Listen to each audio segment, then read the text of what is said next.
শীত শুরু হয়ে গেছে, এই জন্য আমাদের শামসু ভাই এই দেখেন চিতই পিঠা উনি তৈরি করা শুরু করেছে অলরেডি।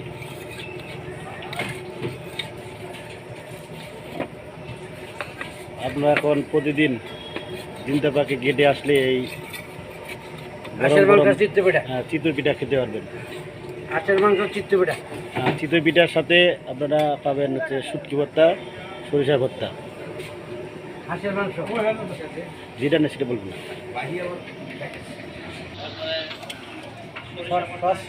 ভর্তা। আপনারা জিন্তা পার্কে গেটে আসলে এই প্রতিদিন এখন চিতই পিঠা পেয়ে যাবেন, গরম গরম চিতই পিঠা। শামসু ভাই বলেন কি কি পাওয়া যায় বিকালে? এদিকে আসেন। বিকালে পাওয়া যায় সিঙ্গারা, পুরি, চিত্ত পিঠা, শসা বাটা, পেঁয়াজু, শুটকির ভর্তা, হাঁসের মাংস। চিতই পিঠার সাথে কি কি দেন আপনারা? পিঠার সাথে লোক আপনার সরিষা বাটা, শুটকির ভর্তা, শসার ভর্তা, হাঁসের মাংস। হাঁসের মাংস না প্রতিদিন পাওয়া যাবে? রেগুলার। আচ্ছা আচ্ছা, যে দর্শক এই যে চিতই পিঠা, তো ঠিক আছে দর্শক।